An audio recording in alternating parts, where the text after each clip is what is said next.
Jessie Mendiola naging emosyonal sa pagsorpresa ng kanyang mag-ama na sina Luis Manzano at Baby Peanut ngayong Mother's Day.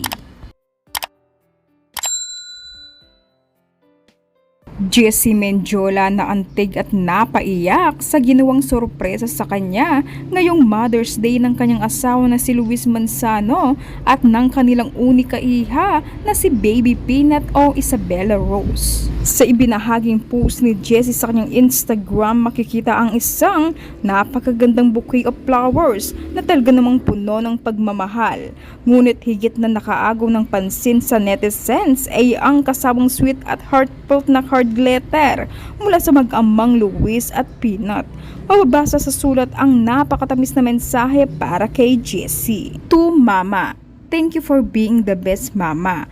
At mas lalong kinilig at na-touch ang maraming netizens, lalo na si Jessie, nang mabasa sa ibaba ng card ay may simpleng sulat umano ni Peanut na nagsasabing I love you, Mama.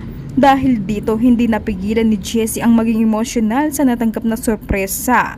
Sabi nito, what a wonderful surprise. Thank you Papa, Lucky Manzano and Isabella Rose Manzano. Hindi rin nagpauli si Luis sa kanyang sweet na pagbati para sa kanyang misis ngayong Mother's Day. Sa kanyang sariling post sa Instagram, ibinahagi niya ang isang very cute at sweet na video ng mag-ina na talaga namang ikinatuwa ng kanilang followers.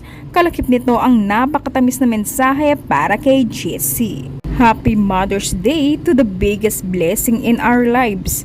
Peanut is so lucky she gets call you Mama. Thank you for everything you are and do for the family. We love you.